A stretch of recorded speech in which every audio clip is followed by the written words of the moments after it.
I'm digging the music, man. I Yeah, am. I'm absolutely. digging the music. It's coming in sharp. It's making me feel more amped and motivated. Although I don't know how much more motivation we need, buddy. It's a busy week. Busy week. What the hell? I mean, you look at the last month from the U.S. Open through Vietnam, Perry event, through the Hanoi Open, Qatar, then jump down to Austria for women's world 10 ball, men's world 8 ball, and junior worlds. And now, and it doesn't slow up there. I mean, now they're in Virginia this week and I don't know in how they do it, Roanoke this Mike. week and next week. Well, I know I saw a couple posts yesterday from a couple of the players, foreign players. I can't remember who it was who was at an airport and Kazakis. and I think I saw might have, Alex. yeah, because Atkinson, he said, Yeah. it's eighth straight week. I'm like, Jesus, how do you guys do it? I'm like a zombie after a week, Mike. I take that back. I'm lying. After like 3 days, I'm a zombie. I'm just on fumes at that point, and they're going from like time zone to time zone, here and there across the globe. Yeah. Can Um, you imagine candy ass football players? I mean, they play 16 straight weeks and it's hard. there you go. But There you go. Yeah. all of a sudden, if they had to jump, if they were playing in London today and Munich tomorrow and Hanoi the next week, and then back in the U.S. the week after that, oh my God, it'd be They're pathetic. well, number one, their players union would probably never allow it, Mike. So there's that. You What are you know, What are you saying? Pool needs a players union? I mean, I'm not saying it, but I just said it. So, um, I mean, listen, that's I'd far love to. fetched. These guys are never going to get. These guys are so unorganized and all over the place. It's you know, they can barely decide if they want to lag or flip. So, Right.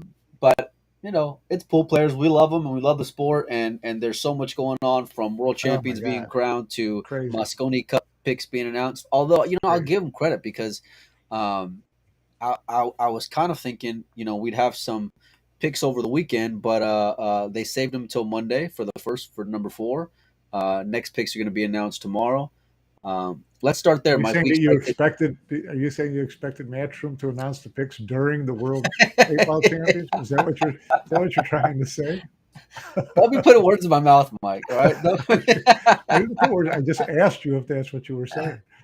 I'm not. I'm pleading the fifth. Thank you, babe. I'm pleading the fifth here, Mike. All right. No, it's been some fun times. Kind of Great stuff. picks that we'll start there, Mike. Picks that we were kind of anticipating, kind of Yeah. could make arguments either way depending on what part of the globe you're in and how you've been watching pool and digesting it. Albin Ocean gets announced. We had a great interview with him yesterday. Tyler Yeah. Steyer gets announced for Team USA. Mike, what were your thoughts on those two? I, we kind of assumed after Hanoi that Alvin had, stepped up while other players who were in the mix had dropped the ball, Right. and so it made it relatively easy for Ralph to make that pick. And I wasn't surprised that they announced Albin first. I mean, I think we're all expecting Filler to be the last pick, but I think they want to, play the game a little bit, make people discuss a little bit Well, more, we've been the people ones a little bit. that tree, Mike. It's been Yeah, we've been barking up that tree, but it's kind of become obvious that we were just kind of guessing on how personally people would take Josh waving the WPA flag and snubbing Matchroom World well, Nine it's Ball not. Tour. It's not just that, Mike. But you and I have heard a lot of things off the record, to kind of give us pause as to whether or not, Josh would be in consideration. So Yeah, yeah, I uh, think it's one of those things where you can't. We went through this last year. We went through this 2 years ago. You can't keep. I don't think Matchroom wants to get in a situation where every year people are accusing them of, you know, telling the coach who to pick or who not to pick. Okay, right. so I think you kind of got to let this one slide and let even if Josh is walking out the door, and going to play in WPA events next year, which we all kind of assume is going to happen. You can't really go ahead and make a decision based on that because, for one, Josh hasn't said it. For two, go look at their social media page today, Mike. Go look at I know the WPA Mike. actually posted something on social media. Don't give me this. You just go look at their social media page and the You writing on can, the but wall. if you ask Josh on this show right now, he would be smart enough to tell you he hasn't made up his mind. Why would he tell you anything other? And if he says that, you can't he'll say the right things. So then you can't call him a liar and say we're not going to pick you on Moscone Cup. There's also the opportunity that some things could change between now and March, and then you would have kept him out for what ends up being a wrong reason, right? So you gotta, So regardless, there isn't. We all expect Josh to be the pick because if he's available, as I posted to someone this morning, there is no way on God's green earth that a German national coach passes over Josh Filler for someone else and lives to talk about it. I mean, you said it all right there. And you're not even mentioning the fact that his legendary resume in the Moscone. Yeah, I mean, forget it. He's one of the top 3 players in the world, hand down, no matter how you slice it up. So might be number 1 on that stage, Mike. He could be, yeah, on that stage. He might on that stage. So yeah, I mean, so there's no argument that if he's available to pick, he's tomorrow's announcement, right? As far as US, Tyler, safe pick, smart pick. I was actually a little bit surprised that they didn't announce the other wild card pick first, because I really expected it to be Shane Wolford based on his points, and it was going to be kind of a reward. Speaking of rewards, Joey, come back out and come back in. You're blurry, Joe. Oh, lost Mike there too. There you go. So I was kind of a little surprised. I thought, because they're rolling into Roanoke right now, right? So they're going into Wolfston. They're going into Shane's home room with Shane there. I just thought that they would have announced him because I expect him to be the last pick for Team USA. Well, let me ask you a question. Is Jeremy Jones making it out of Roanoke if Wolford's not announced as the next pick? I mean, if USA? Jeremy Jones announces someone else tomorrow and Ralph Eckert picks someone other than Germany tomorrow, we're going to have 2 new coaches by December because both of those guys are going to be conspicuous by their absence. MIA, right? They may be on a bill card. Jimmy Hoffa. Yeah, exactly. Yeah, exactly. Wait, Pinoza, you're on the Filler camp too. You think Filler's a lock for Europe? If he's available, yeah. I mean, if they're not playing, if they're not strong arming Ralph into not picking him because he's waving the WPA flag, there's no way Ralph Eckert picks someone else. No way. Well, the fans ought to, silence the Matchroom's making the picks if Josh is announced, because given, where Josh is kind of saying it but not saying it stands, and if Josh is still announced, that just shows it's truly a Ralph Eckert pick more than anything. Yeah, and I said, I think that they kind of have to play that way this year because there was so much finger pointing at them last year for interfering with the pick. Yeah, and that's right. So you don't want that to become an annual. You don't want to become the annual, Matchroom's pulling the strings thing. They're trying to make it a little more transparent. I mean, of course they have some influence on it. They should. It's their event. It's their promotion. It's an exhibition at the end of the day, Mike. Yeah, we won't get into that. It is. I mean, it's a made for TV promotion. It's more than an exhibition. I mean, these guys. This is our Super Bowl, right? It's like our Super Bowl. Super Bowl's not an exhibition. Well, but you get it. It's our crown jewel. It's the one thing we look forward to all year long. Yeah, it's our Ryder Cup. It's exactly what it was stacked up to be. It's been living up to the bill too. Yeah. So, which, by the way, I've been going through and collecting a lot of old stats on the event, and I'm going to be presenting them in a week or so by the time I get everything compiled. But it's really fascinating. Have you been talking with Michael Salmon? No, no. But it's really fascinating stuff. Just going back and looking through some of the events and some of the things that happened. It's kind of neat to see. And it's fun. you lose. Sometimes you lose the forest for the trees, right? You kind of you forget about what certain players did in certain events, and then you just have a general feeling, oh, Shane doesn't play as well in Moscone Cup, or Skylar plays great in Moscone Cup. But when you go back and you look at every single match, which I've been doing, it's kind of interesting. So stay tuned for that. I tell Yeah, you but right here, numbers, this is the real gauge right here, boys. These yeah, two right the here, eye test. The this eye is that test. The that's the the one. numbers can lie. The numbers can lie a little bit as far as percentages and who's done well and who hasn't. I mean, the players will tell you during a Moscone Cup or right after it's over who they feared most on the other team, who on the other team they thought was playing the best, regardless of what the score ended up being. It's races to five. I Okay, mean, so let me ask Alvin if you're lost to Sky that one year, 5-4. He was clearly the best player on Team Europe. you mentioned Clearly that the best yesterday. player. And I just found it really interesting yesterday that he said he was not ready to be the captain's pick that year if it went to a last match. I found it really interesting. Yeah, me too.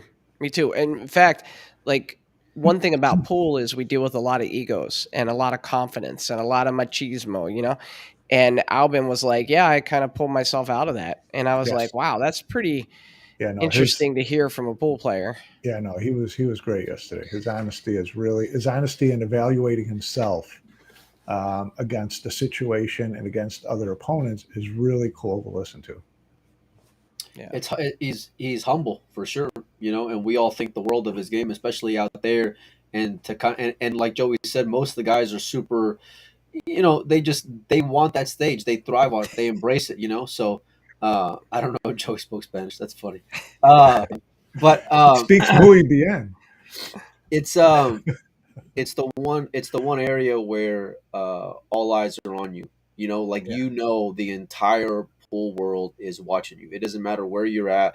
If you're interested in the game, you're dialed in to watching this event. And yeah, especially because it's been a lot more competitive lately, and I think it's going to be more competitive this year.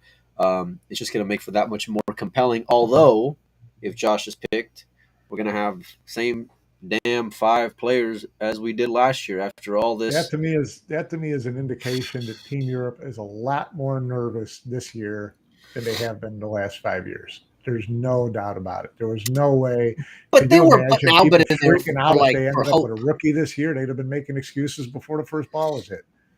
That's if Alexa gets picked, if Mario he gets picked on automatic, you know, Yeah. might start shaking Then a you'd little be bit. hearing, well, it's not really our best five. What do you guys think about putting the same 5 up? At some point, even though there's tons of deep talent in Europe, at some point they need to start working some new players into there because as you guys know, that environment is nothing like a regular pool tournament. I don't I So don't think they're going to have a choice.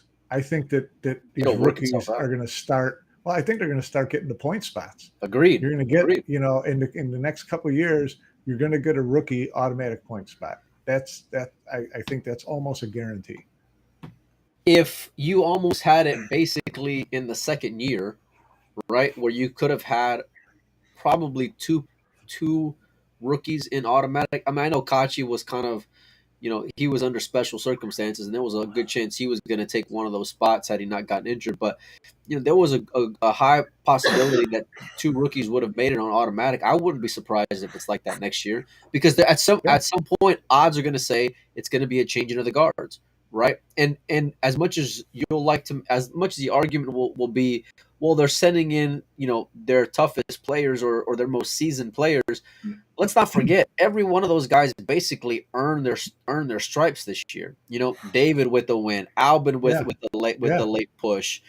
Jason just coming off an amazing Anyway, yeah, event at Hanoi. We know what FSR is. So it's like it's different versus like we need to send in our vets against what is going to be a tough American team because it is going to be a tough team. But every one of these guys got hardware this year as well. yeah. No, they came with some real firepower this year. I kind of feel like this year would have been the perfect year though to introduce a European rookie because you have obviously 4 amazing European players, and if you qualify as a European and now all of a sudden you're in the mix, well, that means you perform pretty well throughout the year. Let's say you're a rookie, you perform pretty well throughout the year. So now they're counting on you for big wins, right? This was number 1 qualifier, number 2 qualifier. But to me, it's almost better for a rookie if you're that 5th pick and it's like, hey, just steal a point or two. Let's just Yeah, let you absorb the environment, get acclimated to playing in the Moscone Cup because you're going to be here for the next 4 or 5 years. So, let's ease you into it. well, But if you, that's that theoretically, that's we would all like to see a rookie in this year. One, because it would make America, the U.S., make them even a little bit stronger because you never know how a rookie's going to perform. But the reality of it is that it's hard to deny the guys that they picked that's the thing, based on performance. I mean, the right? only question mark would be a little bit, Albin won tournament at the end of the year, all of a sudden leapfrogs everybody. And he still finished behind Kachi, he still finished behind Mario He still finished behind Alexa, he still finished behind Moritz. I But mean, he's still he Albin Ocean, and you know what Albin right. Ocean So is in December. that's the safe pick. We want to see someone new who's kind of Well, earned it, but like a look, Mario. But you got to be the safe pick. And if you're Ralph earned and it. it's your first year, if it's Ralph and it's your first year, you're not rolling the dice. You're not going into London with a rookie and leaving Albin on the shelf and losing by a point. Here's the Yeah, deal: look at Then you'd if be you're one gonna and done. take if you're gonna take one of those boys' spots, and if you want to get in that fraternity, you got to go take it. You can't disappear in the round of 64 when That's no doubt. when it's Oh, moving day in more ways than one. Like your whole year came to those 2 matches basically, and when you disappear like that, hey, listen, yeah. No, that was their chance. we'll see you next year because Yeah. the big guys, the big boys, they step up when it's time. Jason and Albin, they find a way, right? Even though it may have been at the last hour, how clutch are those dudes over and over again in big spots in certain Yeah. 100%. tournament, you know? Yeah, my buddy Shane Jackson in here says if you're going to introduce a Euro rookie, do it at Ali Pally. I didn't even think of that, but that's true too. So next year, like whoever qualifies, if it is a rookie, they're going to be in the United States. That's going to be a lot tougher. So it Yeah. would have Could been a be. good year to introduce one, but Yeah. you guys If you were going to look introduce one, who would you introduce? this year. Mario. Man, I Sanjin's been playing so well of late. But you know what? Who I really like, Mike, you're going to kill me for this, Melina Mike, Max. is Max Lechner. Let's go, baby. Because Let's go. I Let's really do. go. Because Tell them. he's been Preach he's about it. been uber consistent through the second half of the year. He's getting to the quarterfinals in so many events, and we talked about it yesterday. It just seems like he's in the wrong part of the bracket where he faces the eventual winner or somebody who's on a heater. But he is I right don't there like in that every other tournament. side of the argument, though. Position because look, you're gonna have to face one of the big boys regardless, and he's come up short against some big guys, especially recently. But he's also in a great position, and you're neck and neck with them. Like you were Yeah. fighting a good fight, so I guess you my could take point positive. is that it puts a signature, it puts a stamp on like what Francisco has done, and Josh and some of these players that win like multiple events in a year, because it's just so hard to win an event. Like Yeah, you can get super deep in an event and come up against somebody who's hot, or maybe the table doesn't break well or whatever. There's so many ways to lose a match, and it seems like Max is just, I mean, if he's not pushing on the door ready to knock it over, I mean, I don't know who he look, is, because it seems like he's right there at I'll the tell end. you. I'll tell you who is outside of Max because Max is my boy, and I want to see him out there too one day. But I'll tell you who is a guy who just looks stone cold out there on the big stage. A guy who didn't, to me, rattle in the least. I know he missed some shots at the U.S. Open, but it's that kid Alexa. That kid Alexa, he's got Yeah. He's ice Stone Cold Killer. Yeah. running through his Yeah. veins, man. Running through his veins. And if he's got that break dialed in, that moment did not look too big for him when that moment was supposed to be too big for him. And I know we were high on Sanjin. Look, I want to see how next year's going to turn out. I want to see how you're going to start the year. I want to see you have momentum for, even if it's for 3 months. start and get on a good run, snap off a major, or at least be in a better position consistently. Victor, to me, another guy we had in the conversation for the longest time. As much as I love the kid in his game, I feel like that moment may swallow him up and spit him out, because that crowd is something different. That energy, that pressure is something different, and he can rattle a little bit, you know. So, but Alexa, I really feel like I need to see more from Alexa. Now, in the U.S. Open, he looked like the best player on the planet, and he was going to win every tournament for the next 20 years through that little spell he went on where he was just almost unbeatable. But beat we Jason know too. pool players can get hot and cold. I need to see that through multiple events before I'm ready to crown him and say, yeah, he belongs on the team. And what we've learned, Mike, is that it's not, you want to see people start the year, get a good rolling start, get a victory, whatever. It's how you finish, not how you start, is what it's Well, I turning mean, out to look, be with if the Moscone Cup. last 2 years have shown us anything, it's your ass better be ready for June or May. Yeah. You better be ready for May, because from May on, it's yours to go and take. Yeah. Like I said yesterday, whenever we were talking, I said, man, I was trying to have Carl on around the summertime, and I said, let's break down 10 European players like midway through, right? Let's just talk 10 European players, stock up, stock down kind of thing, grade them, kind of break down their game, safety play, shot making, whatever, right? And I don't know that David would have been, in the top 8 of that list. And now here he is, and I'm like, well, he earned a spot. He got Yeah. there, he did his thing, and very well deserved. Right. So, but that's the beauty of what they've created with this tour, right? You take your money, you parlay it, go to a major, go and see if you can double down, steal the show. And if Hanoi showed anything, you don't necessarily need a victory in order to uh, uh, be in the conversation late. Yeah.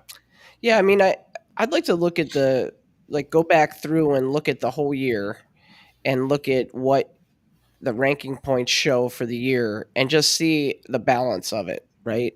To make sure winning a particular event doesn't overshadow someone who's finished top 3 of like 3 events or something. And I know it's done by the money, but different events have different money, right? And sometimes it's not always apples to apples in terms of, oh, just because it has more money means it's that much tougher than an event that has like a third less money, right? It'd be kind of interesting to look at that and take a look at it. Raymond in the chat says we need 6 more ranking events in the US. I think everybody agrees with that. We need more ranking events over here. But I'd be curious to see, like, with what David did, how, like, how did that fare to someone like Max? And did David have a better year than Max? Is my question.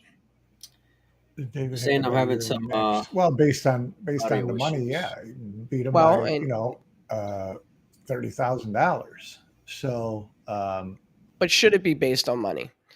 If you have a well, player you who's have any consistently in points, you the can make top them whatever you 5, want. But I mean, the money basically translates in how consistent you were during the main events, right? I guess, yeah. You could have called them points, you could have called them money, you could have called them whatever you want. So, Do you guys feel like next year, or maybe the next few years, you'll start to see that weight difference in events? Like bigger events maybe will have better added money and better payouts, and it not be so 40 here, 25 here to first and second, and that kind of be the standard. I'm kind of pessimistic about it because we haven't really seen the money increase too much. We've seen more events, which is great, right? But we haven't really seen them kind of driving forward with higher, first place payouts, second place payouts. They seem to be pretty consistent over the last few years, which I think is an indication that we're not really getting that outside sponsorship that we need to really drive that. Right. And I would have thought, and maybe Vietnam will go far for this because that crowd was unbelievable. And the exposure, you got people in the United States watching matches at 4 o'clock in the morning. Maybe that helps to secure some outside sponsorship that can continue to grow this thing. But I'm not sure. We haven't really seen the prize money go up. What are your thoughts, Look, Penozo?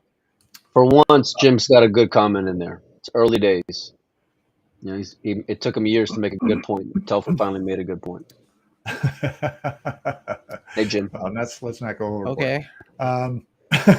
Yeah. No, as far as the money goes, yeah, I mean, the money they've put in this year is more than has ever been put in, right? So it's spread out over more events. You could have taken all that money, had 3 events, and made them, $100,000 first prize, and it would have sounded like we had, big events. I would rather have more events with steady money in them, and start to build up the fat in the middle of those events. That's what I'd rather see happen first. 30,000 to 50,000 for first prize. If there's 15 of those events during a year, that's sufficient for someone who wins a couple of events. What I'd like to see is more of that middle section make more living wage type money where they can stay in the game, right? That's where I'd like to see more. I don't care. I mean, we saw it with the, a couple of those world events where the top prize was 75,000 for Shane or whatever, or 45,000 for Cheska.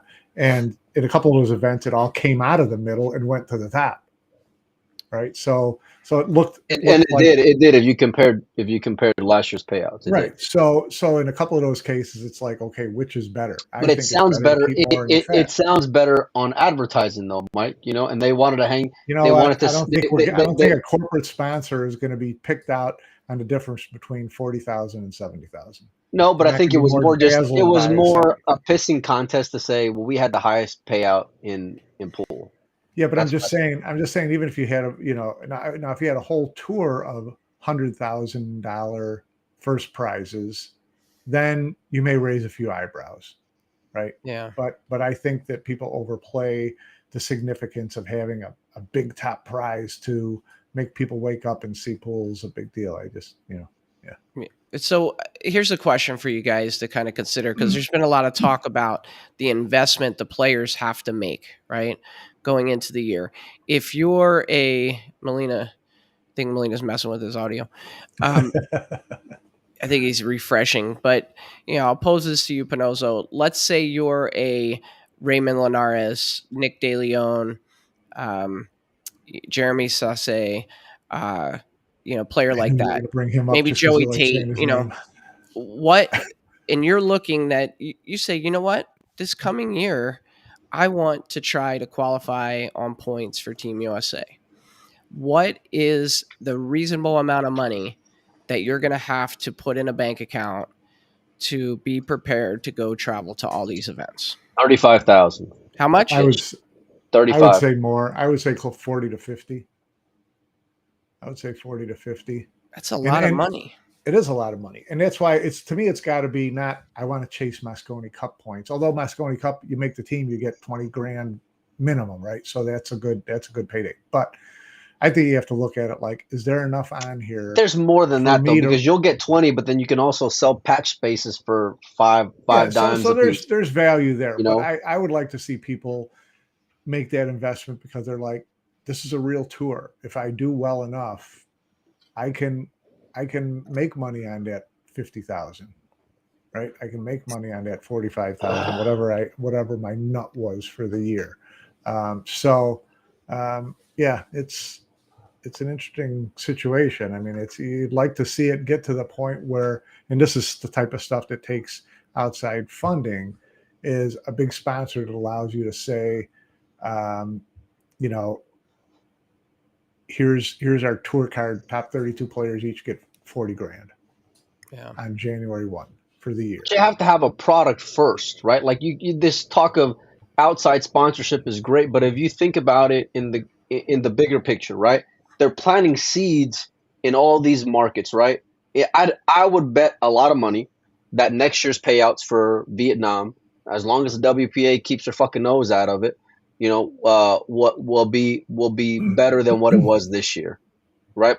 But they're never going to get there if they don't plant that seed. But had they taken that money and put it in, let's say, increasing the UK, taking the Spanish, taking that out of the mix, increase the UK, well, they're planting seeds to get sponsorship in certain areas to build up a tour, but to get it all here, not just have one here. You're 100% right. And that's the value of having something branded like the World 9-Ball Tour. Okay, it's something that you can sell.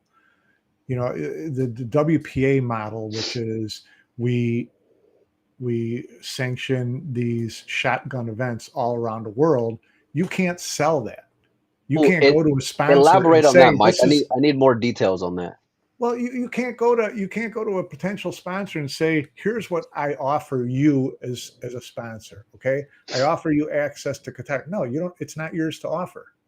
I offer you access to China. No, China's not yours to offer. Okay. Now you have a World 9-Ball tour. You have some kind of established tour, branded tour with X number of spots that are on that tour. Now you've got something to sell. You say, you know, you can have this kind of access at all 6 of these events. You can. Why? Because I own it. So I can sell this. I can give this to you. Okay.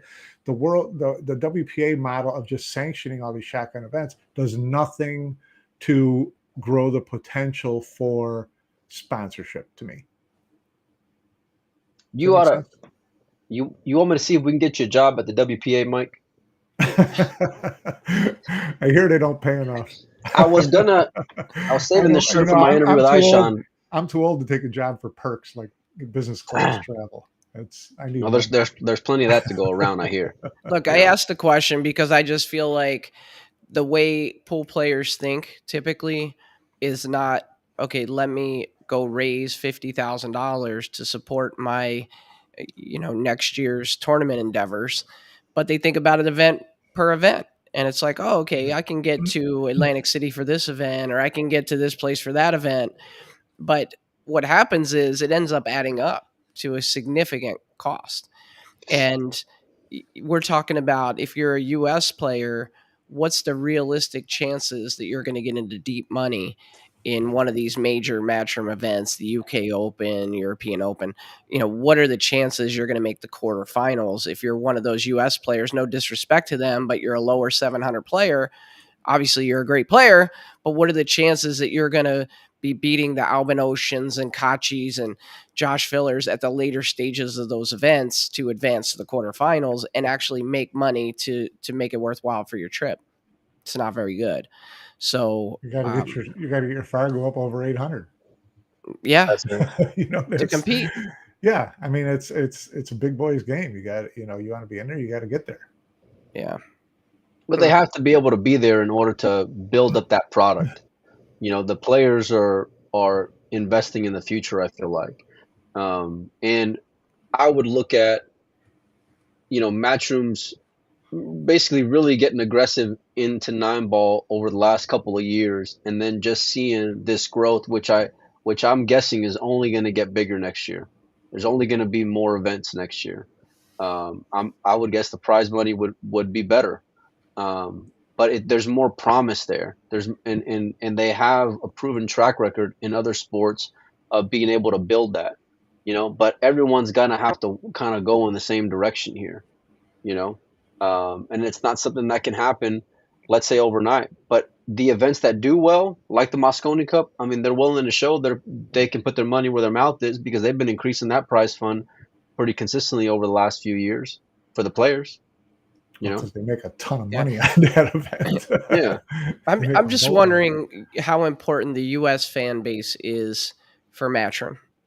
How, I think it's pretty important, but I'm a little bit biased. U.S. has always been the holy grail for them.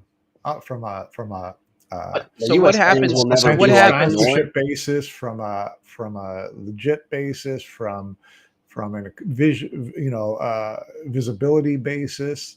It's always been one of the key markets, if not the key market. So it's always that feeling of frustration for U.S. fans when you get down to the final 16 and there's Sky and Shane, or this year a couple of times it was just Sky. And so with less and less U.S. players doing well in those events, and maybe even in the future less traveling to those events, at what point do they lose some of those U.S. fans, and is that important? And so does something need to change there? And maybe back to Raymond's point, more U.S. events, right? U.S. fans have been watching a lot of this pool for the last couple of years and haven't seen a lot of U.S. players in the late rounds, so they're still watching. They love good pool. They love watching great players play pool, and they can identify with a lot of the European and Asian players because they spend so much time in the U.S. playing, right? you gotta have these regional meat and potato events in order to be Yes. able to make some money. You have to have the opportunity to be able to make some money. You go and score an event here with the Calcutta, and now I just up my bankroll an extra, $6 grand for the weekend, right? Then I go and I play a decent regional event for the World Nine Ball Tour and take my shot there, right? Then I can go back and pepper in. But you got to be, shockingly as it is, you got to be playing pool full time if you're a professional pool player, you know. Yeah. And the U.S. still offers more opportunity for that than anywhere.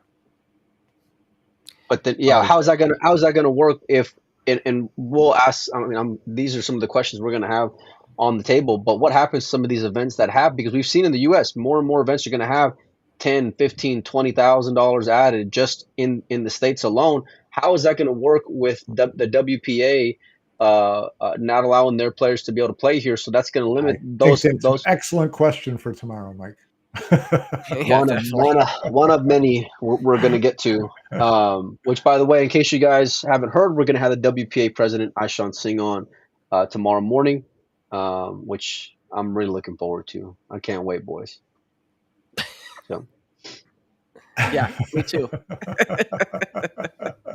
That should be fun. You need to Seriously, be there are some good questions. Like, do they consider the unsanctioned events that players could get banned for just the matchroom events, or some of the larger regional events No, that? it depends. I mean, I've looked at their rules for sanction, and I've asked them about it. And because it says, not to get too technical with all this, but it says if your event has 8 or more international, players from other federations, or 1/8 of the field, or $25,001 added, it's a sanctionable event, right? that's a Now, lot of events.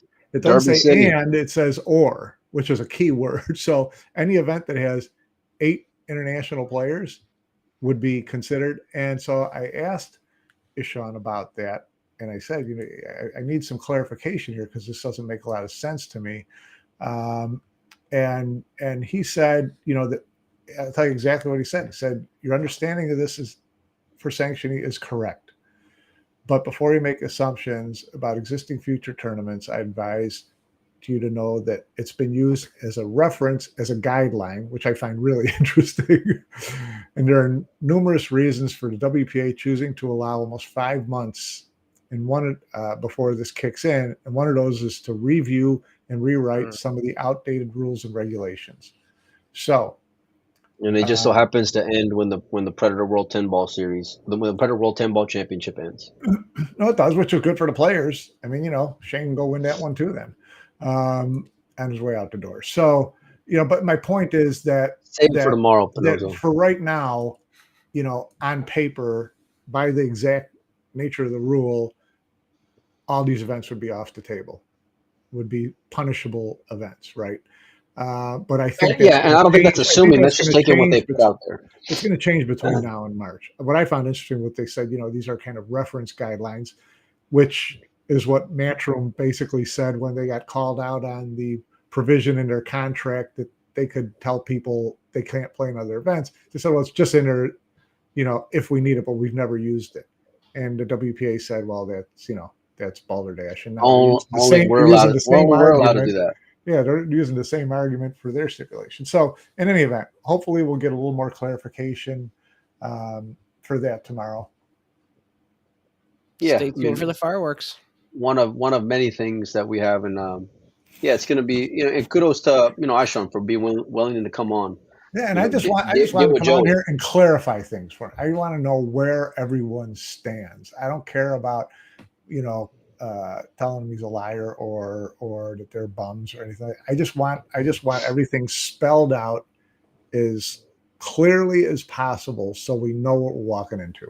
And so everybody knows what they're walking into, whether you're a tournament promoter or a player or a federation. But if they need 5 months to rewrite some guidelines, do they even know what their identity is at this point? Because I've heard so many contradictions already as it stands. When they make a rule change, it takes at least 5 years. so yeah, I mean, you're not turning battleships here. It's it takes them a while to do anything. It takes them a while to do it. What does that mean, Mike? They're not turning battleships here. Well, battleship can't turn on a dime. It takes I got you. hours for a battleship to turn. They're okay, Admiral. They're not a speedboat. I'm writing that one down. No, in the meantime, we had a world All you got to championship, do with you boys. guys is bring up comments that people used to say in the 40s and 50s, and it goes like, Yeah, you guys we're are like, like, wow, that's a new one. No, that's whenever my whole attention just shifts. Like, what the hell did Mike just say here? And I'm trying to like wrap my head around it, and without looking like a fool. But that never lasts very long. Yeah, So, no. let's talk world championship, boys, because you mentioned Shane SVB picks up another world title. Yeah. Um, a tournament that Mike said was probably irrelevant, I'd guess, a couple of years ago. So I The want World to get Eightball? I want to get your thoughts now, Mike, as to what do you think about old SVB picking up another chip? I think it's great. I mean, I love to see Shane win any tournament, and it's great to see him. He grew up playing bar table 8-ball. That's what he got started on, his whole VNAA background. So I know that he likes 8-ball. It means a lot to him. I just, I said to Mike, and I don't know if you agree, Joey, that the World 8-ball is probably on that lower rung of world championships that you hang your career on, because it happens once every, twice a decade. You can't name the last 5 World 8-ball champions. Couldn't do it. Is that a challenge? Yeah, it is. Joey's gonna Shane, use FSR, Joey's gonna use. You ain't getting before Thorsten Holman. so I'm just saying, but it's but it was, some say it's not that stacked this year. It was a great field. All the Asians were pretty much missing, except for a couple of Changs and a Young. But other than that, it was still pretty heavy duty, field. So I love that he won that. I love that he got 75. Okay, what event did you find more compelling, the World 10 ball or the World 8 ball? World 10 ball.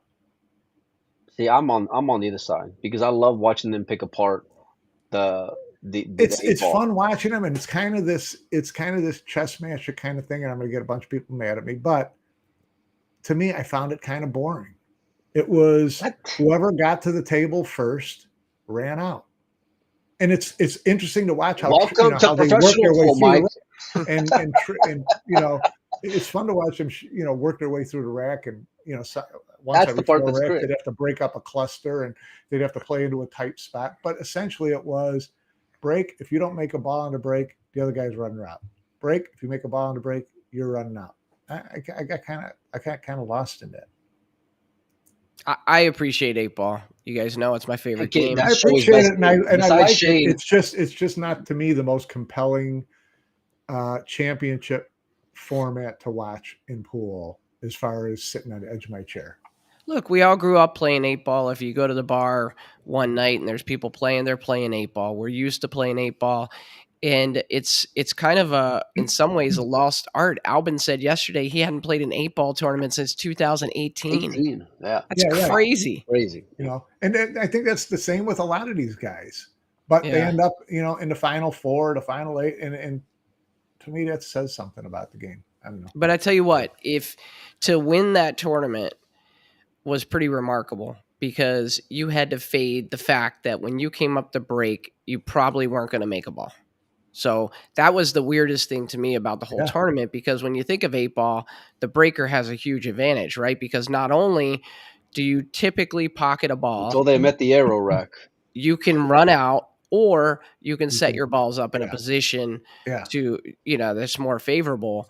Right. But with that, I forget the match I was watching, and it's like somebody gets back to tie it, Hill breaks dry, or no, they're down 1. The other guy breaks. They're on the hill. They break dry. The guy gets it, Hill. Then he breaks, and it's dry. And the other guy, I'm like, oh man, this is killing me. You gotta at least give the break has to be an advantage, not a disadvantage. Yeah, no, that was part of the thing that I found a little bit like, I was just, you knew the guy wasn't, making balls on the break. And so it just kind of turned into this shake your head, walk back, sit down, and wait for the next rack when the other guy breaks, and then you come to the table. Is Matt Poland? I didn't find it that compelling. Is this actual stat from Matt Poland, 49% successful break rate?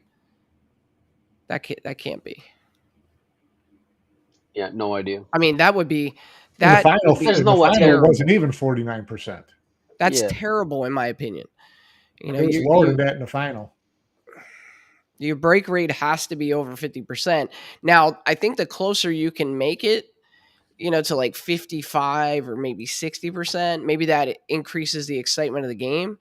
But if you're not making a ball on the break less than you're making a ball on the break, that's miserable to me, in my opinion. Well, I think that was part of, for me, what made it, fun to watch, because you never knew what the hell was going to happen, you know?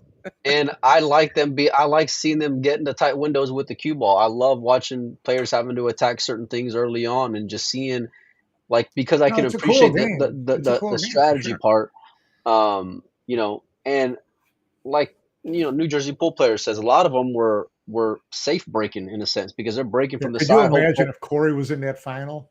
What kind of disaster those racks would have been? They'd have been 45-minute. They might racks. still be playing. They might Yeah. still be playing. No doubt about it. You know, I used to do some pictures. I would basically break a rack of 8-ball and take a picture of it and then post it in Arizona Pool Players or whatever and say, how would you guys run stripes here? And I think Niels used to do something similar, one of the European pros.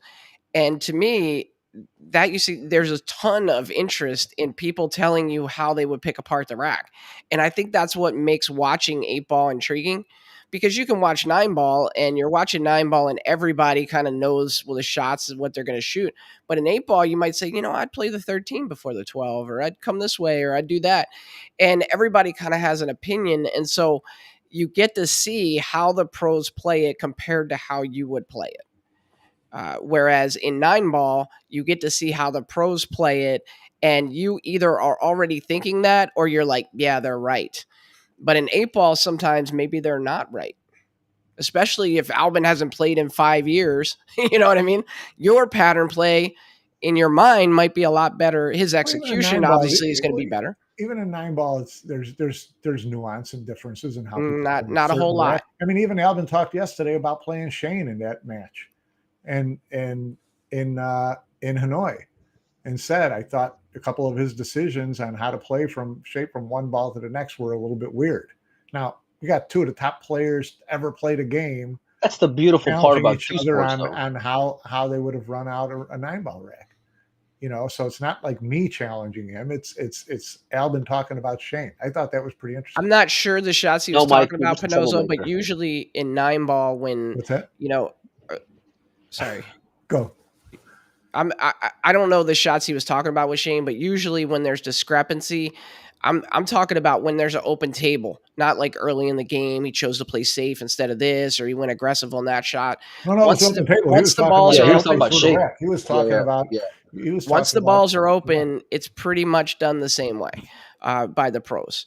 8-ball, different story though. The balls could be open, and there's more than one way to skin that cat. And that's the intriguing part to me. And watching 8-ball, I think is kind of fun and interesting because I compare it to how I would have ran them, and then just see the differences.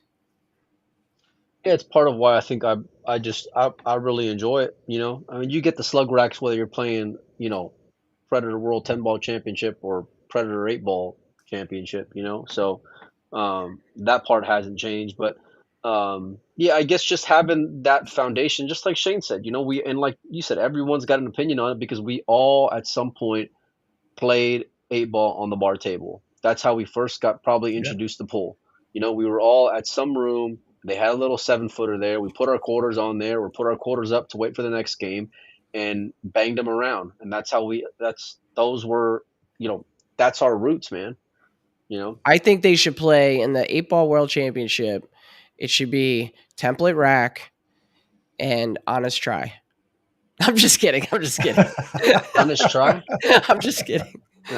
You don't know that game, Mike? No. Where if you play a safe, the person gets mad at you. It's like you got to honestly try to pocket a ball on every shot. That's old bar room rules. I tried to pocket. Just play, take what you make. That'll make it interesting. Play, take what you make. I like play, take what you make. Adjust. Doesn't make any difference if it's take what you make if they're not making a ball on the break. No, but True. it'll change No the one it'll knows. change the opener if you have clusters, because now you can't hit the combo to start off with that can get you rolling. And I saw that a few times. So Yeah. I think that, and take what you make. You don't have that comfort of being able to look at the whole table. It's like you're only looking at a certain area. So Look, as a So pool player, take what you make. 8-ball can be so brutal sometimes. Like some of the most brutal rolls you could ever exactly, get, where you break the balls and you make 3 of a certain ball and you're high hook ball. It's brutal sometimes, but it is more interesting, and it's an incredible sense of accomplishment when you have one of those like breaks where you pocket a couple balls and you get hidden behind another ball and then you kick a ball in and run out. Man, that's a huge accomplishment. So it does provide an interesting just angle play there. with the old mud ball. Play with the big bowling ball. You Shane, know, see, my boy Shane's got me. yeah, Cue ball behind the line, honest yeah, try, spot yeah. shots. Let's do it. So Let's take it real old school. Did you watch much of it, Joey? I didn't watch a whole lot. I picked up a little bit here and there. I Who was following impressed all you the. as far as the guys who made it deep? As far as having that, you know, being natural 8-ball players as opposed to 9-ball players. Playing That's the 8-ball. part when we got down to the 16, Mike. I posed that to Melina, and I was like, it's tough to even think about who here would specialize in 8-ball or pick pattern play better than another player, and we all just took our eyes right to Shane, and we said, Shane's got to have the advantage. I called it, Mike. You got to admit, I called it from the final 16. I said Shane's got to have the advantage against this I thought he was crew. going to run into problems with Wojciech because he plays. I did too. He looks did like he too. plays. Yeah. Did he win the World 8-ball? No, but I What think was No, his world 10 ball. championship? he won the world 10 ball. 10-ball. Okay. Yeah, but I want to say But he was also a medalist last year, and I could be wrong. I yeah, want to say he was a medalist in the World Day Ball before. he looked to me from a novice watching. He looked to me like he knows what the hell he's doing out there. Well, they play. You say listen, Shane obviously has more history than any of those guys, but look, it was an all Euro final. Francisco was the hottest guy on the planet and won the World 8-ball. So and he's smart enough to be able to realize what it is he has to do throughout that rack, and that and playing. They have European 8-ball championships every single year. Look, I know Albin doesn't play it, but the others do. as a pool fan, I would just like to say it's nice to see a different game every once in a while. And Mike, Yeah, I'm no, sorry, I know you're wearing the shirt. That I'll agree with. I know you're wearing the shirt, but to go with one discipline as the only discipline, I know you're wearing the shirt. to me, just saying, to me after Got my a days while, mixed up. I thought we were talking with Aishan today. That's what it was. but I want to see an 8-ball tournament sprinkled in. I want to see 10-ball tournaments. I could even do with seeing a 14.1 It's not happening on the or World one 9-ball pocket. tour. I want to see a variety of games be mixed in there because as a fan, there's nuances to each game and it makes it more interesting as a viewer. I love watching 8-ball more than I love watching template 10-ball. I'll tell you that. It ain't even close. I don't want to see those guys with the big breaks do the same thing over and over again because that shit gets old quick. But I'm with you, Joe. I do like the variety. I do. Yeah. Well, then we got to keep the WPA around. I know Carl's not watching this. They're not doing 14.1. They're not doing one pocket. They're not doing 10-ball. So give that up. So if you want to see that stuff, you better keep the WPA alive. This is you. I can get you an email, Mike, where you got to put your resume. If that's what you're looking for, Mike. If you need me to write a letter of recommendation, I'm just going by what you said. Mike. I'm just going by what you said. Do you see Matchroom ever running another format other than 9? No. I'm not saying for Matchroom to do it. I'm not saying for them to do it. But I'm with Joey. I think, listen, even if it's a couple of times a year, I like it. I like being able to watch it. I like seeing those guys play the games that we've all played.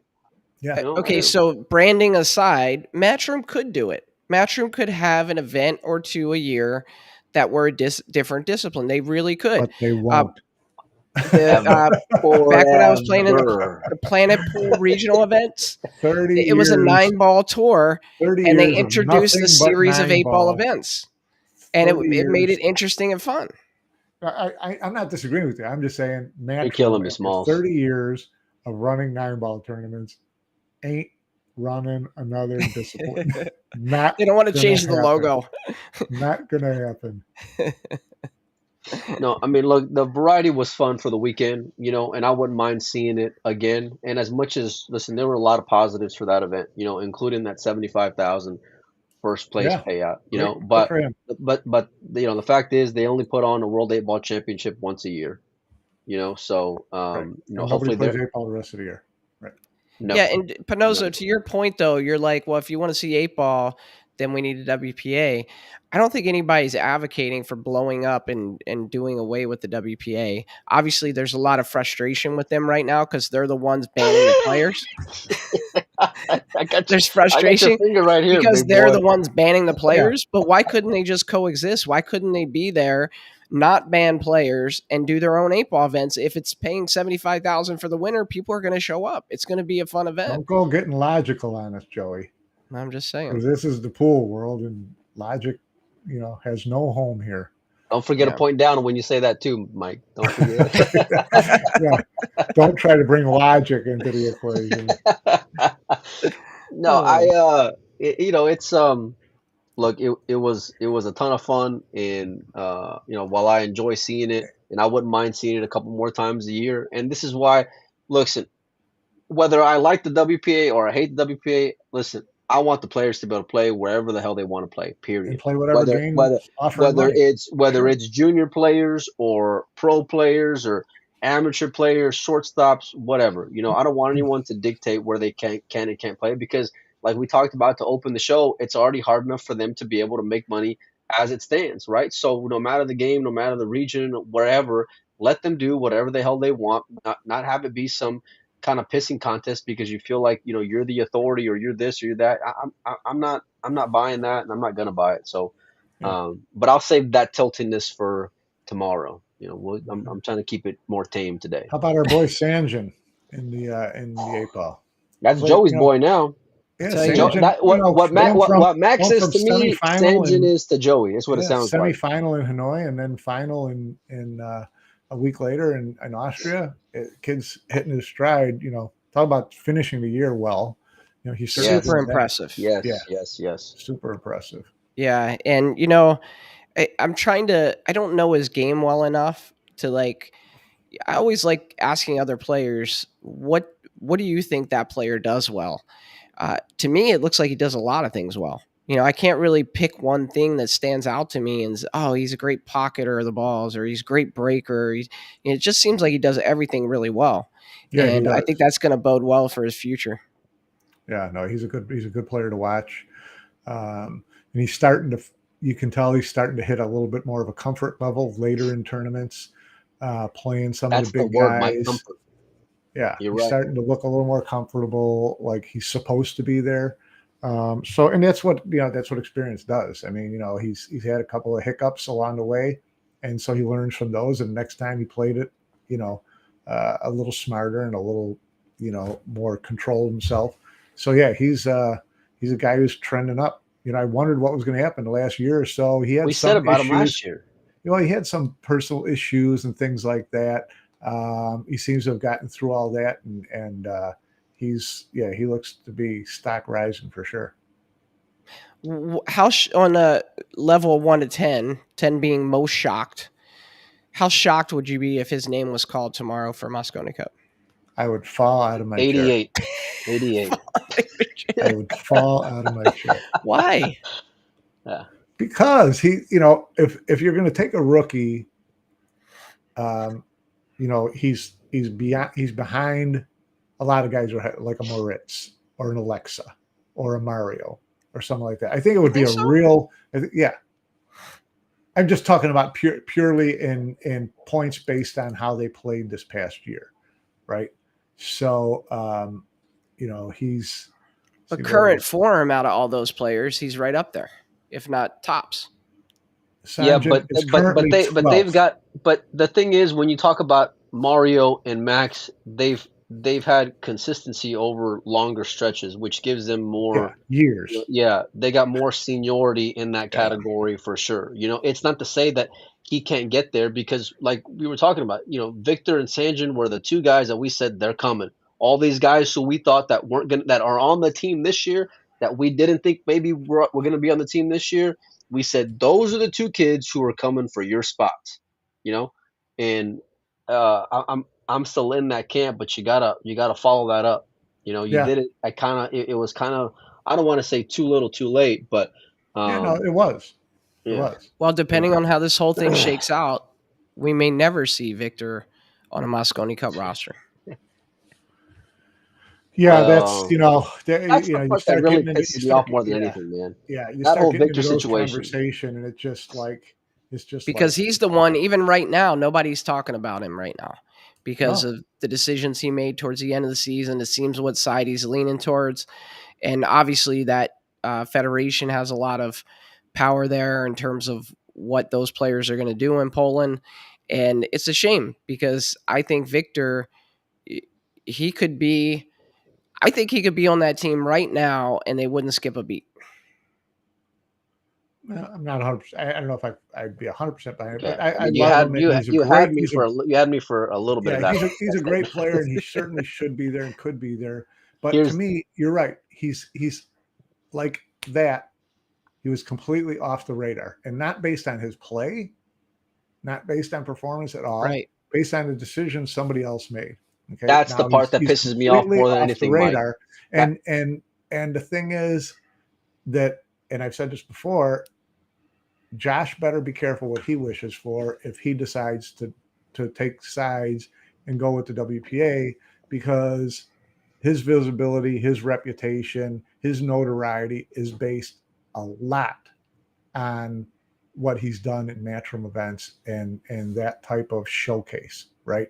So all of a sudden, if next year he's playing the Mike, China Open yes. and he's playing Qatar, and they got a stream that 45 people are watching, and a cleanup crew from the It's hotel okay, or the Mike. You'll have the stands. WPA post tournament interviews 4 days later. Don't worry about it. You're gonna So get real interested in yeah, it. so you got to be careful what you wish for if you're going to take sides. Now, I hope nobody has to take sides. That's the main thing we all want out of this, right? Is that nobody has to take sides, and all the Polish players and the Joshes and the Beaster Bashes and all those guys are playing in the same events everybody else is playing. That's all we want. The Victor situation was the one that upset me more than anything because Oh, that's that kid's dream to play on that Moscone Cup, and he wasn't even given basically the opportunity. And while he was working towards it all year long and was in about as best a situation as you can ask for, right? You at least got a chance to take a swing and do what Albin did, basically. Go on a run and make the yeah. team, Could you imagine if he makes a run in Hanoi? But no, exactly. you got to play in Slovenia. Right, The most and we talked about how hard it is for these guys to win a tournament or to have any kind of consistency, and he was robbed of that opportunity. And shame on everybody who's involved in making that happen. yeah, All agreed, of them deserve 100%. all that because that's the part that just breaks my heart for that kid. What did he win, Mike? Did he win Michigan? Is that what it was? He wins. Yeah, he won in Michigan, He wins and then Michigan. he goes. He's supposed to go to Hanoi, and he ends up. Did Well, you he goes talk to to him at the U.S. Qatar. Open? At the U.S. Open, did I talk to Victor? Yes. Yeah, I did too, Mike. And I'm thinking it was going to be just nothing but, sunshines and rainbows because of coming off a win. And you can see how stressed that kid was over everything that was going on, you know? And the most disheartening thing was seeing his post from Slovenia, Ah, man. that he posted online with, finished ninth in Slovenia. Not going to talk about that anymore. But in the meantime, thanks for the event. And he thanked his federation. Okay. Never seen Like he's Victor supposed to. Zelensky thank his federation in the history of Victor Zelensky posts. That's And true. the look on his face was like he was forcing a semi smile, and it just broke my heart. It was so, because Where do he's you such a get the good nerve, kid. Mike, to treat people like that? That's the part that pisses me off, man. That lights a fire under my ass Yeah. with all this And stuff going meanwhile, on. there's the Polish guy sitting in the front row at the Chummy World with Eight my Ball Championship, chummy with the WPA wonks, and that was another one. Was like, it's just frustrating. Well, this is kills all me. we need on the eve of talking to Aishan to get Melina Mike all riled up. Brutal, I man. was What do you hoping know? for a civil discourse tomorrow, but perhaps not. Lord help me. We'll Lord keep it help me simple. tomorrow. It's gonna be a good interview. We're gonna listen. I got you two bozos here to kind of keep me on a leash, and we're gonna game plan. And Joey, you have to run the controls. So Okay. you have to hit that button where all of a sudden he disappears. I got the oh, mute button. Mike lost connection. Yeah, my Here. bad. Here. Hold on. Dang, Watch I this. must be dumb. Melina, start going on a rant real quick. Look, these soft. I got the mute button here in the studio. There you go. There you go. So before we get too lost into WPA again, how about the women's World 10 ball? What kind of field was that? Jessica. Yes. What kind of field was that? That was the best, fun. That was the best women's field Yeah. I've seen in a while. To see Siming Chen there and Chao Pang there and Yu Han there, that was like, wow, this was the real deal there. It reminded me of like 10 years ago, Mike. Yep. That was great stuff. And I picked an all China final, but As did I, Mike. No, I think I picked one. I got 1 out of 2, but no! I think I picked the final, but I would have picked Han Yu. Oh yeah, you had Cheska getting to the final, I think. Yeah, I think so. But yeah. That was more just because in reality, I wanted to pick an all Chinese final. Honestly, when I saw Steaming Chin and Han Yu, I said that's the field right there. That's the one that's going to be playing on Sunday, because we've seen them play on so many Sundays before, Mike. You know, so many championship finals before. They're great players, and Chao Pang. I mean, Pan. I mean, she, Hey, Pinozo. I don't care whether she's playing well or not. I want to see her at the table because that's one beautiful woman. Yeah. Oh gosh, Pinozo. I had posed this question to Melina the other day, and he had pretty strong feelings on it. So I said a lot of these Asian ladies are getting close to the 800 Fargo, knocking on the door, 797. I think Chow's like a 777. And basically Melina has the opinion that just because their Fargo number is that doesn't mean they'll beat a man with the same Fargo numbers, that it's kind of skewed because they only play against women. I want to get your thoughts on that. I think it's rather sexist. It's sexist, but it's not inaccurate. I mean, come on, they didn't build that 700 playing men's 700s all the way through a tournament. Yeah, but when they beat Kelly Fisher, and Kelly Fisher has played in the UK Open against the men, it accounts for that. You get to the final 8 in those tournaments. Yeah, you're playing legit women, but you're going through a lot of 500s. No. You're the first. Yes, but you're not catching my point. The way Fargo works, it's not like just an algorithm like I beat you, you beat Mike. It then accounts for the fact that you beat Mike, right? And it factors that back into my score. So when they play Kelly Fisher and Allison Fisher, 2 players that have played against the men quite a bit, it has a way of balancing that out because of the fact that they've played against men. Love you, Ed. Well, so who's got the Fargo list? Give me Yuhan's. No, we had that conversation with Joey, and Joey in all of his Arizonaness said, "Well, we'll never know because they're never going to play against each other." Because that's what I said. Let's find a guy who's equal and let's figure it out. Well, we'll never know, Mike. We'll just never know. So why are we even having this conversation? Well, actually, we found a really interesting point. Find 10 guys around the same Fargo rate and put those, or 15, and say it's a 16 person tournament. How far is she going?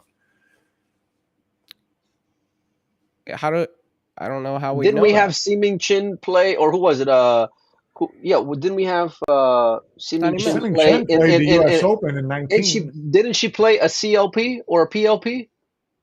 Yes. Well, they've all played a couple of matches. CL played. Yes, she did, Joe. CL not Chen. No, let's see if we can find out who that first year was of players. I know CL did, and you can. And why don't you just use that reference as far as Fargo goes, then, Joe? Because you can go based off of her Fargo and how she did in that group. Josh Roberts is a 780 Fargo. Take a player like Chow. Would she beat Josh Roberts? Pretty good match. Crickets. That's close. I'd say it's a little closer. Do you have any?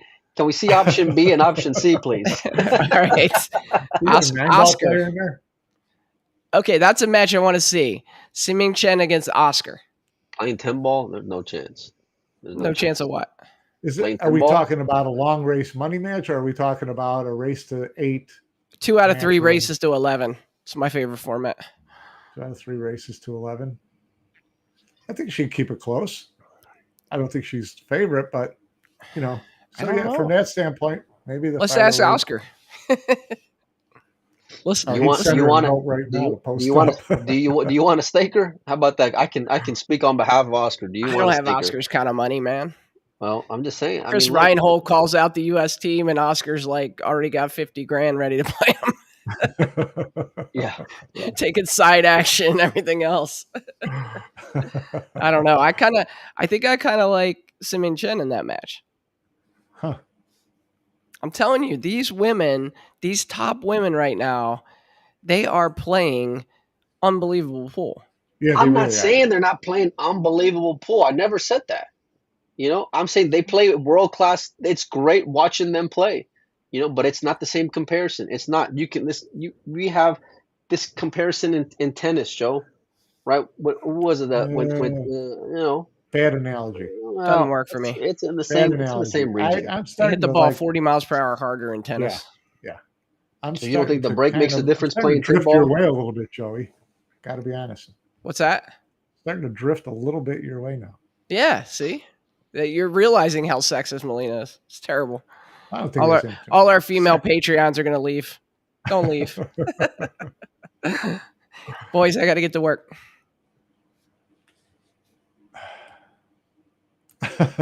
Mike's on tilt. No, because I don't understand why Joey just has to be an ass every time to bring up this conversation. That's the part that annoys me with it. You weren't even like going down that road, and it's just completely unnecessary. But whatever. Well, he posed the question to me. So Mike, I'm just messing with you. I'm just breaking your balls a little. Yeah. You got a tissue out and everything. It's okay, buddy. Just messing with you. So, anyways, back to the women's. But also, I can tell he's really angry. Look at him. Well, then we got to move on. All right. We'll move on. How about Allison Fisher and Kelly Fisher making the Final Four? Allison Fisher should have been in the final again. Yeah, that was really a close match. I don't know how, she was up, 8-3 going to 9? 8-2 or 3. Yeah. Unreal. Cheska, I kept waiting for Cheska to do, what you see with Cheska over the years is she plays so fast and so aggressive that you'll see in a critical moment, she'll just miss. I don't think pressure gets to her. I just think that she, sometimes is a little too aggressive. And that's what I was expecting to happen in the final. And when Hans started to make a little bit of a comeback from like 7-2 or 8-3 and got to 5, I thought, well, here she comes. But Cheska just wasn't missing. She played amazing. Fun player to watch. Super fun. You're never waiting for her to shoot. Real rhythmic. And so congrats to Cheska. What a tournament. I also want to throw out congrats to, if we're kind of wrapping this up, to the American juniors who put on for sure. Adrian, Sophia, the Bonds. Sophia. Yeah. I mean, they get a couple of silvers out of that. These days in those junior events with those monster European and Asian junior players is no small feat. So good for them. The part that I love the most, Mike, was Shane Tyree goes on your show and says how the rest of the world, the other federations viewed Americans, as players who play a game, and we have athletes that play a sport. We had 2 juniors who were in the finals, and the Americans snapped off the 8-ball. I got 3 words for those people in the federation. Well, I get it. I get, I get the defense to that. I kind of get a little bit of what they're talking about is something that Raymond brought up earlier in this chat. And that is what this ultimatum by the WPA may end up doing is showing a lot of these European and Asian players what it's like to be an American pool player. You are on your own, buddy. You got to scrape up the money on your own. You got to get there on your own. You got to stay afloat on your own because nobody's helping you out. So, that's that's certainly a dynamic that may come into play, going forward. And it kind of speaks back a little bit to that the the WPA Federation structure. Mike, isn't that what they call it? Structure. Drinking game alert for tomorrow. Get ready for it. Do a shot every time they say structure. Yeah, we're going to the hospital for sure. So you've got that element of it. So there's it's going to be interesting stuff going forward. But I did love seeing the American players, especially the junior players, without a lot of that formal training that the other guy. It was great to see them stack up with them. And I think a lot of it is just due to the opportunities through all the junior events that have popped up in the past couple of years, to the dovetail events with the pros and the juniors in them, where the juniors play both, the juniors getting out playing in pro events. I mean, it's all that's the training ground now for the younger players. And so it's starting to show results. We're starting to see it. No, I couldn't be more proud of them, for sure. All of them. All those kids who went out there, all those parents who bust their ass to get their kids there with little to no support, and whatever companies helped those parents by giving them product to raffle off or whatever, the Right. BEF for helping them out, for whoever, everybody and anyone who helped support those kids go out there and live their dreams. God bless them, Yeah. and I hope, and I'm super proud of every single one of them for giving it their all. That's for sure. Yeah. Good stuff. All right, boys. So we got Roanoke this week and then the International, right? Yeah, 2 Moscone picks tomorrow. Probably going to get Shane Van Boning on in the next day. I still got to work on getting Tyler, maybe sometime today or tonight as well. Ishan Singh tomorrow at 11. It's going to be a busy week. So make sure and keep your notifications on. We appreciate all you guys for tuning in and hanging out with us today. And